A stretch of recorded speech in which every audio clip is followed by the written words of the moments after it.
really low, like the waves like up to my chest or the top of my stomach, because there's a backwards suction kind of force that waves cause. There's a whole mechanical thing, but the force of the wave is coming and it's kind of pulling other water away from it. It's complicated, but basically I feel it. I feel the wave. As soon as you know the water's pulling out, you feel it on the board and you just jump and go into it. And then I start paddling in the direction that I think the wave is. And so another thing with surfing, I know a lot of most people aren't surfers, but you either go left or right on a wave and you try and go the way it's peeling.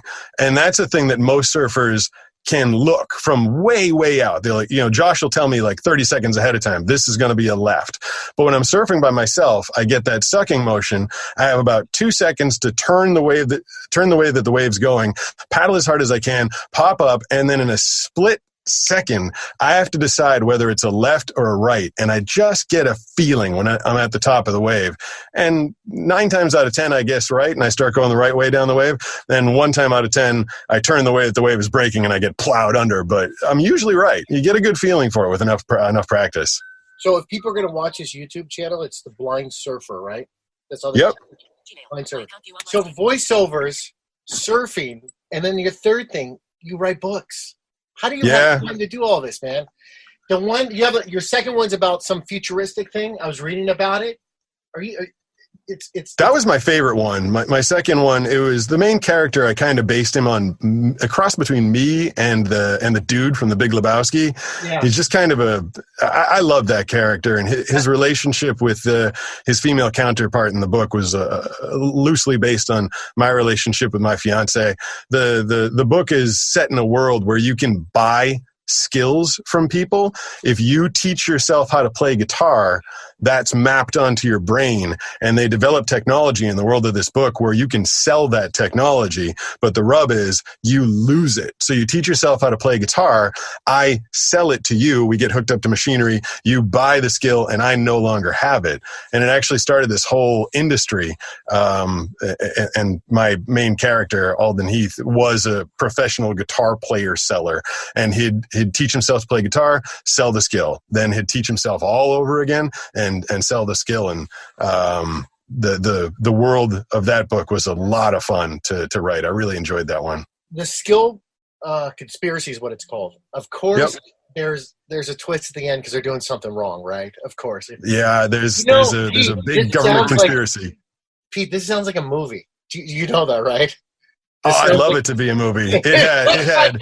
I wrote it like with movie scenes in my head. He's jumping out of an airplane at one point. He goes to Cuba. He's in South America. He's in Colombia. He ends up in outer space at a certain point. Like every scene is like, oh, I'd love to see this on the big screen.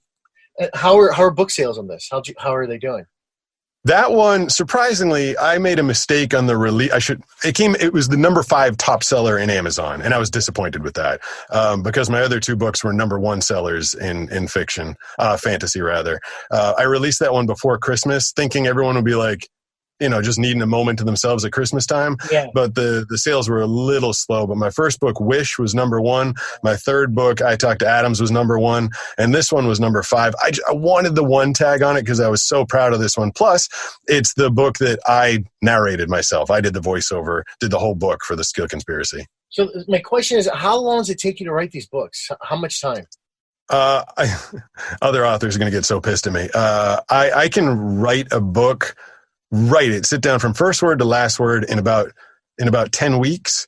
And then I go through the process of revising it twice. And that takes about another 4 weeks, maybe 5. I'm doing books when I'm writing, when I've got the bug, when I've got a story. I can crank through new books every 3 months or so. And these are 90,000 word books. Jesus, dude, this is. When do you have? You sure you have a girlfriend, right? She's okay. Yeah, she's. What do you have? You're surfing, the books, and voiceover, and you're working out like crazy. And the movie trailers. Did you do television? You did the SpongeBob movie, right? That was my very first movie trailer. SpongeBob, Sponge Out of Water. Can I hear? How did that sound a little bit? Can you throw that to me? Oh, I can't remember the word. It was when their world is in chaos, two men will save the day. I think that was it. I think that was the lines. And then commercials. What is one of some of the big commercials you've done that people like? Oh, I've done, God, so many. I know that. I know. I hear you all the time. I think one of the bigger campaign. All right. We're for the nerd group. I did Injustice 2. I did the video game release for Injustice 2. I'm gonna have to look that up and put it in here in between stuff. How was that? Was that you did that from home? That was I did that. I did that from right here. Yeah. It was just the tag. It was the tag of it. Injustice 2, and I did I did PlayStation Battle Royale. That was an older one. Did you do Vice City or something? I was in Vice City and San Andreas. I was playing the way out of norm character of radio announcer. So when you jumped in a car and you started driving around, you flipped on the radio station, you'd hear me doing commercials. I think one of them was Yuppie and the Alien. It was like a TV promo. It was like Yuppie and the Alien tonight on whatever the fake channel was in the world of Vice City. And I did I think it was a clothing store for fat people. It was called like Kilimanjaro. Well, I again, Pete Gustin, they got to check out your website, PeteGustin.com. Check it out. Follow him on social media as much as possible.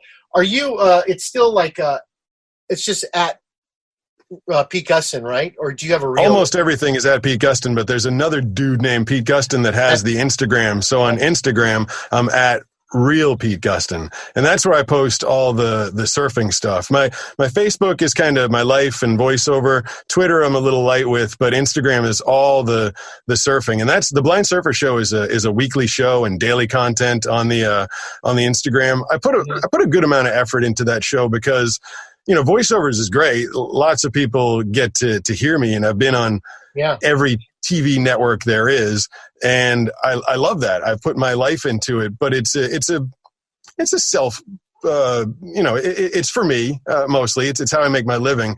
The Blind Surfer Show is also for me, but it's also a way to give back because I get a lot of notes, at least 3 or 4 a week, which to me is a lot, of people saying, I have a kid who's losing his eyesight, or a woman who wrote to me says, I have a daughter with MS and we didn't know, we were going to coddle her, but your channel has made us think it might be good. She can do more. I'm getting that a lot. A guy who lost his eyesight reached out to me and said, because of you, I'm going to start running marathons. A mother with a debilitating disease, a form of Parkinson's. And she said, I'm feeling guilty for not being a better mother. I'm going to work harder because I watched your show. And that's really, for me, I'm just trying to let people know that whatever your thing is, and mine happens to be really obvious. I'm blind. I can't see. But everybody's got a thing. I mean, everybody's got something holding them back. If we didn't, we'd all have our goals and be fat, lazy, and happy. Everybody's got something holding them back.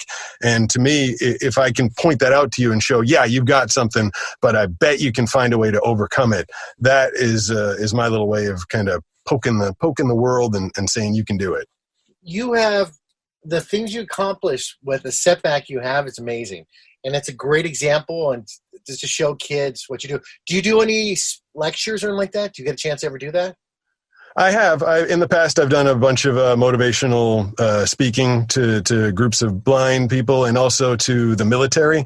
And those guys and girls are awesome. They automatically want to. They don't want to. They're not the type that's like, oh, I'm blind, or I lost a leg, or I'm going to sit down. They're like, how do I, what do I do? They're like dying for information. Like, tell me how to overcome and persevere and move on. And those people are great. And that's actually another reason that I started the Blind Surfer channel, is because a lot of times I do that. And this is before I had the Blind Surfer channel. I tell people about becoming a voice actor, and like, everybody afterwards, you'd be doing the meet and greet and shaking hands and stuff. And people are like, well, how do I become a voiceover actor? I'm like, no. The point is not for you to become a voiceover actor. The point is for you to figure out what you want to do. And that's why for me, doing the speaking and just having the voiceover story was helpful. But in the Blind Surfer Show, I skateboard, I surf, I shoot guns, I throw axes, all sorts of stuff. And so the point is no longer, if you're blind, become a voiceover guy. The point is, if you have a disability, find a way to overcome it. Yeah. So there is a list of 5 voiceover guys. LaFrance, all those guys. Do you know you are on that list for me, right? Big hat. You're on that list for me. I expect you to be. I expect to hear and I've already know you did stuff for the Super Bowl, but I expect, and I know you're going to be like doing you're going to be the top 3 guys doing TV trailers. I know that. And it's a hard business. It's a very hard business. And your voice enough. And the way you read, listen to me. I'm in meetings with my bosses saying, this guy is staying. And that you know what I mean? I mean, we talk to my coworkers on the top things, that there's certain things I want that you sound good for. Let me just tell you, if I was at Warner Brothers, I have the new DC. Well, no, let's not do DC. DC sucks. If I was at Marvel and the new Avenger movie's coming out, you're voicing the new Avenger movie. I would pick no one else. I had the opportunity, the top 5 voiceover guys of all time. Again, people won't know the name, but when you think in a world, that's Don LaFontaine. He invented that. Yeah. He's passed, but I had the opportunity. I was 19 years old. I just reached out to Don as a kid. I was in Boston. I called his agent. Dude calls me back from the back of his limo in between sessions, and he's like, what's going on? I was like, I want to be a voiceover guy. Like, the voice barely finished changing. And this guy, I mean, angel on earth, he took the time and gave me lessons. He'd call me from the back of his limo on random days and like teach me stuff. I mean, this is like showing up to LA in 1996 and being like, hey, Tom Cruise, can you give me acting lessons? He'd be like, what? No. But he totally did. And the thing about voice acting, a lot of people that reach out to me like, I have a great voice, I'm going to be a voice actor. And I'm like, great voice is a part of it. But I always tell people, especially these days, watch television right now. Watch the promos and the commercials. 90% of the people don't have this voice. These days, they have your voice, Aaron. They have the regular voice, and they're really good actors. The people selling you the Cuisinart and the Volvo and all those commercials are mostly really good actors. There's an increasingly narrow field of people that have this big voice, and it's because so many of us were trained when we were younger to just blow out your big voice. No, one man, rated R, like just blow it out. And I love that. What you have to do is, you have to go back and you have to learn how to act. And Don actually taught me that when I was 19. The one lesson that he gave me that super stuck with me was he told me to start reciting the Pledge of Allegiance to myself until the words made me cry. And I thought the guy was crazy, honestly, at the time. Like, this crazy old man, he's taking himself too seriously. But he was right. You need to understand what the copywriter is writing. And you can't just say, I pledge of allegiance to the flag of the United States of America. You can't even say it with your big, I pledge of allegiance to the flag. There's nothing to that. Yeah. You have to tell a story and connect with your audience. And that's why many, many years later, I won the award for Outstanding Movie Trailer Voiceover of the Year for a film called Uncle Drew. And during my speech, I thanked Don big time because he really set me on the path. Wow. That is an amazing story. Okay, so am I allowed to ask you any TV movies coming up that you're voicing, or am I not allowed? I just went, everything that's about to come out, you have to NDA, non-disclosure agreement. You can't say what's coming up. But a couple of the recent projects I did, I was on ABC for the reboot of Supermarket Sweep, which was pretty awesome. They ran that. I think it was during the what award show just went? The Emmys, I think. They debuted my spot during the Emmys, and I'm also nominated again for Outstanding Movie Trailer Voiceover of the Year for my work in the Russell Crowe film called Unhinged, which was supposed to be. I think it still was. It was, with everything being shut down for COVID, it was supposed to be in theaters July 1st, then July 21st, then August. It kept getting pushed back, which was actually kind of good for me because I kept having to recut the tags. But I did that whole campaign, and to get a whole campaign with you as the exclusive voice is kind of the pinnacle of that end of the business. And I was super excited to get that.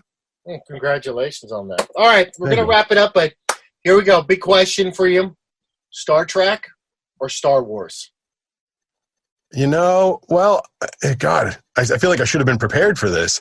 I think if I have to pick, I'd say Star Trek. Jean-Luc Picard was kind of my guy growing up. There's nothing wrong with that.